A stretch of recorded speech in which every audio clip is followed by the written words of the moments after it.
Live from WSLS, this is 10 News at 6, working for you. Now at 6, a troubling trend on social media. There is different challenges for each month. The important message school leaders have for parents. Let's go! A NASCAR milestone. But before Bubba Wallace, there was Wendell Scott. How his family hopes to inspire the next generation. And the Christmas creep. Does it start in November? Does it start in October? Does it start in September? It just always creeps up faster and faster. Why experts say this holiday trend is here to stay. Good evening and thank you for joining us. I'm John Carlin. I'm Jenna Zibden. Brittany and Lindsay are off tonight. An alarming nationwide trend on social media having an impact here at home. Yeah, it's been an issue at several school districts across our region. 10 News reporter Sydney Jackstimer is working for you to find out what school leaders are doing to stop this online challenge and how parents should address it. Sydney? Yeah, well, John, Jenna, school leaders are trying to collaborate with parents to stop this trend from going any further. And several districts tell me they've already seen damage from this new TikTok challenge. It's a challenge on TikTok users are calling devious licks. Students record themselves vandalizing school bathrooms and post it to the social media app. Now it's happening here. We had a rash of soap dispensers that disappeared. I think we had a fire extinguisher that was gone, and we did have a little time period there where we had some acts of vandalism, TikTok challenge. We've dealt with some issues, yes, some with the soap dispensers, some were wanting to just take the trash can. Along with Roanoke City Schools and Franklin County Schools, both Bedford and Pulaski County Public Schools sent home notices to parents about similar incidents. The hope is to have parents talk with their children about the repercussions of participating in these kinds of trends. Just have those conversations around the dinner table or with your child and talk about the realities of consequences. And if you are participating in those, it's not a good thing. Looking back, this isn't the first kind of questionable social media challenge, and school leaders believe it won't be the last. There is different challenges for each month, but we want everybody to know that we will not tolerate this behavior, and we will give out consequences according to what our student code of conduct and behavior instruct us to. Now, school officials say some of those consequences could be suspension or even having to pay for the damaged property if you get caught participating in these vandalism challenges. Reporting in Roanoke, Sydney Jackstimer, 10 News, working for you. Roanoke County is joining Botetourt County in making changes with teachers in mind. They'll soon have a day off or get a 2-hour early dismissal every week until winter break. The day before Thanksgiving is also now an additional holiday for students and staff. The hope is that this will give teachers time to catch up. The school board also increased pay for substitute teachers in hopes that they'll work more days or that new ones will apply. You'll find a list of the changes online at WSLS.com. Turning now to the forecast, we'll be seeing some more showers and storms this week. Chief Meteorologist Jeff Hanwich is here to show us when the rain returns. From what it looks like behind you, it's here. It is here. You know, this morning we saw some sunshine, also some fog. By the afternoon, we started to see more in the way of some passing showers and a couple of thunderstorms. Without question, the most amount of rain today has fallen out across South Side, although we do have a couple of showers towards the southern Shenandoah and also towards the Highlands as well. Let's head down towards South Side, and you'll notice Martinsville, north into areas near Cindersville, over towards Chatham, over towards Brookneal, over towards parts of Charlotte County, Halifax County, seeing some moderate to heavy rain. And yes, indeed, right along the Campbell and Halifax County line, we are seeing some lightning bolts. So yes, a couple of thunderstorms are around right now. And the reason is we've got a cutoff low in close proximity to us. It's going to stay close to us here for the next several days and keep those rain chances in the forecast for us here really for the rest of the work week. Hourly planner showing the chance for spotty showers as we head throughout the course of the evening. Temperatures drop to near 70 by around 10 o'clock. I want to talk to you about the International Space Station. It will be visible for 3 minutes beginning at 8:39 this evening. Look for a fast, non-blinking object flying across the sky. I'm just hoping that the weather will cooperate. For some it may, for others it may not. John. Meanwhile, 24 hours after that massive outage, Facebook is still in the hot seat. Whistleblower Frances Hagan testified before a Senate subcommittee today. The former Facebook product manager claims the company allows misinformation. She also accused the social media giant of leading young users to harmful content like anorexia. They have to make sure that the next generation is just as engaged with Instagram as the current one. And the way they'll do that is by making sure that children establish habits before they have good self-regulation. Facebook is denying the claim, saying that she did not work on the subject matter in question. We're less than a month away from Decision 2021, and you have exactly 1 week to register to vote in November's general election. The deadline for redistricting maps is also approaching, and it's led to several concerns. The commission heard from people living in Southside during today's virtual hearing. Most said they don't want to split communities of interest when redrawing House and Senate districts. Many also opposed joining Martinsville and Danville, while others want to keep Halifax and Mecklenburg counties together. Another man said he strongly opposes combining rural and urban areas. Rural people and city people, we live different. We believe for the most part in different things. And when we have the same representative, that representative can't really represent the beliefs and morals of most city people and most rural people. Maps are due Sunday. New at 6 tonight, a checkered flag we haven't seen in more than half a century. Monday's NASCAR race going down in history as Bubba Wallace, a black man, took home the trophy. But he's not the first to achieve that feat. 10 News reporter Lindsay Kennett talked with the grandson of one local trailblazer about this milestone. A history-making win for number 23. Bubba Wallace took home the trophy in Talladega Monday at the Yellowwood 500 NASCAR Cup Series playoff race. I know a lot of history was made today. He's the first black driver to win at NASCAR's Elite Cup level in 58 years.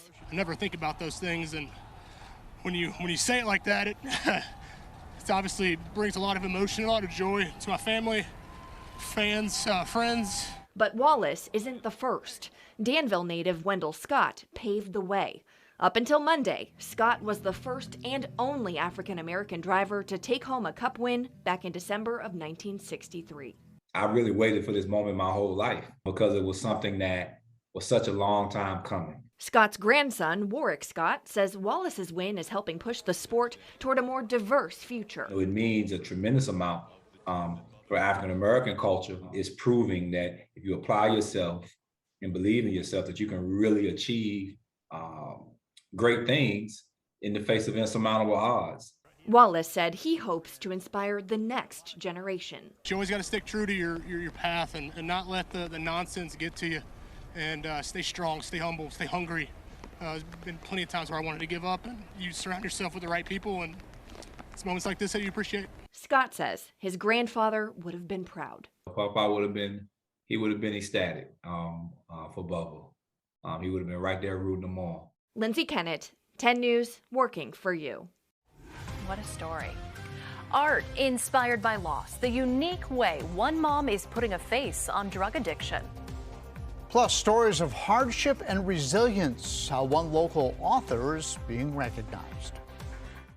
A just-opened art exhibit's helping erase the stigma of addiction. Into the Light features portraits of different people in Virginia who died from drug use. The artist tells us she used pencil drawings as a way to cope after losing her son to an overdose in 2018.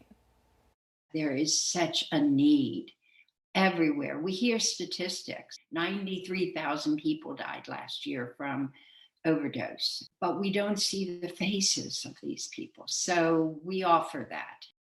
Once the Lynchburg exhibit closes, each portrait will be gifted to the families. And new tonight, special recognition for a Roanoke author. Beth Macy will receive the 2021 George Mason Award for outstanding contributions to Virginia journalism. She wrote the book Dope Sick, which explores stories of opioid addiction. It's since been turned into a limited series that premieres on Hulu next week. It's not the Grinch, but the Christmas creep. The 3 reasons why stores may be stocking the shelves for the holidays. And you are looking at a live picture from our Liberty University sky cam overlooking the Hill City, where you're seeing some sunshine. Other folks, though, seeing clouds and even some thunderstorms. We'll let you know where it's raining and when this unsettled weather pattern breaks coming up.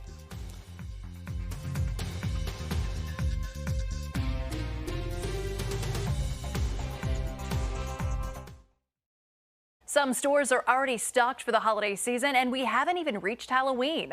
It's a phenomenon called the Christmas creep. The Christmas creep. 10 News reporter Courtney Lockey is working for you to find out why retailers seem to go brighter, better, and earlier every year.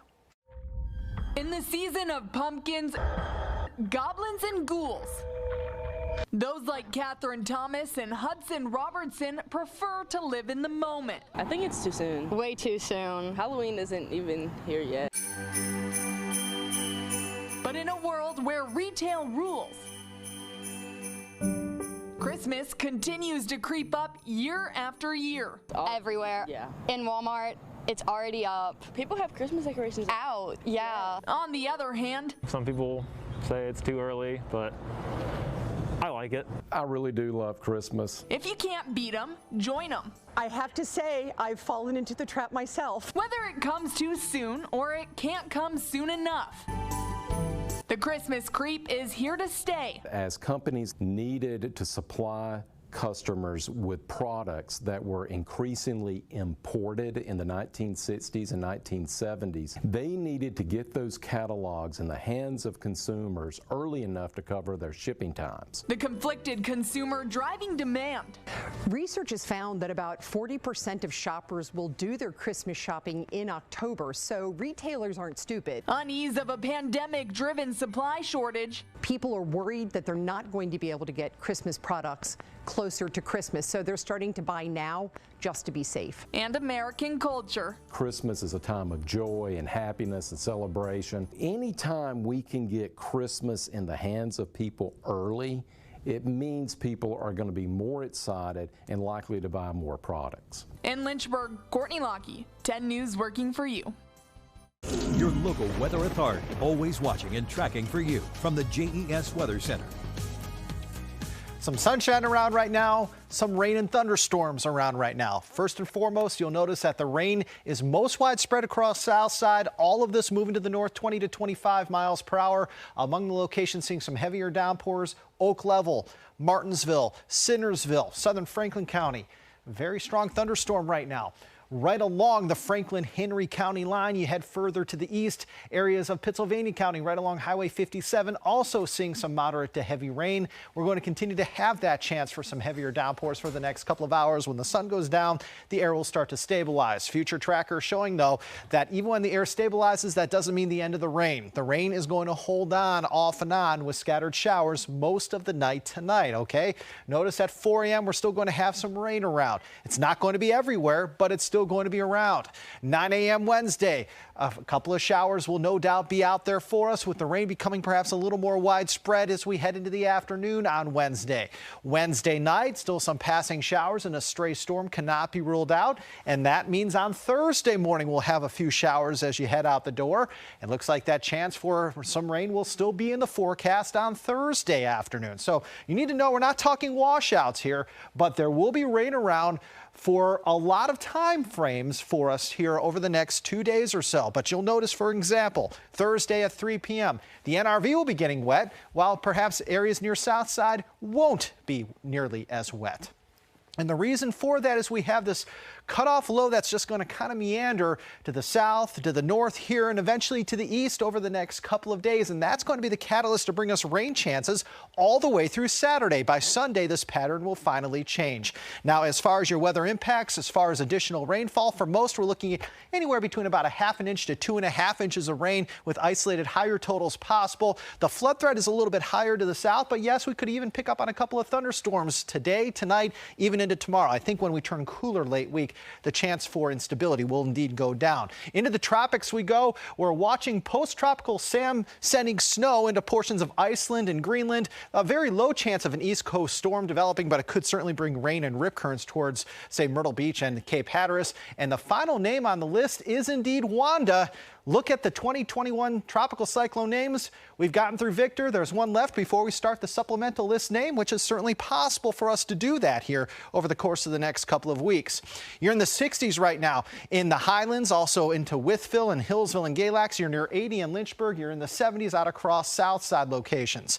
Temperature outlook here mid-October. We're looking at temperatures above normal. So it looks like as we head over the course of the next 10 to 14 days, the general trend for us will be to warm things up again. Overnight lows tonight in the 60s everywhere. 3-day zone-by-zone forecast showing temperatures falling into the 60s in the NRV Thursday and Friday. Keep the umbrella handy in the Highlands and South Side areas here for the next couple of days as we're going to have some scattered showers. For Lynchburg, you're going to see a pattern change by Sunday and Monday. We'll dry out and see more sunshine. And across the Roanoke Valley, you're in the lower 70s Thursday and Friday with temperatures warming up by early next week. Appy? All right, Jeff, the Washington football team looks to carry some winning momentum into next weekend. And we'll get a closer look at the challenge coming to Blacksburg. Irish Talk next in sports. Hey, take on 10. Team 10, another steady showing.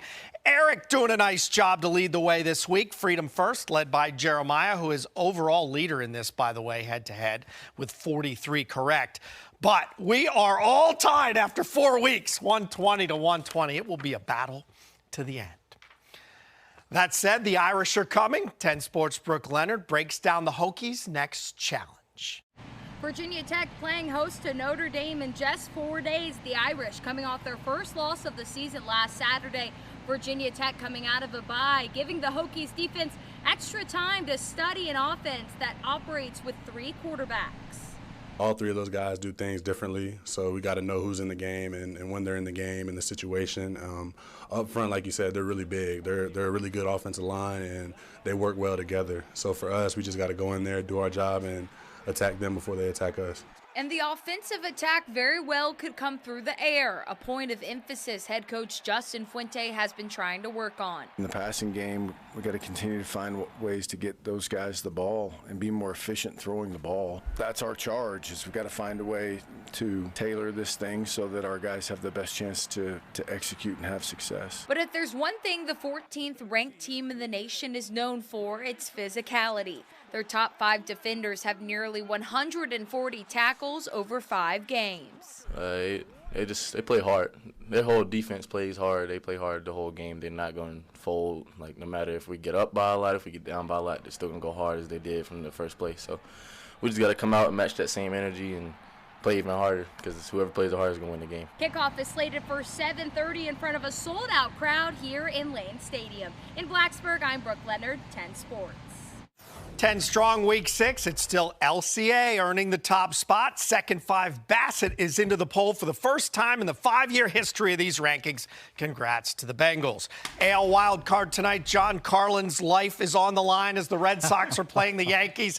Kyrie unable to practice in New York City, and we've got a schedule change. Please check the First and 10 website. Sorry, we are just minutes away from a first-hand look at the major shipping backlog at sea. What it means for your holiday shopping next.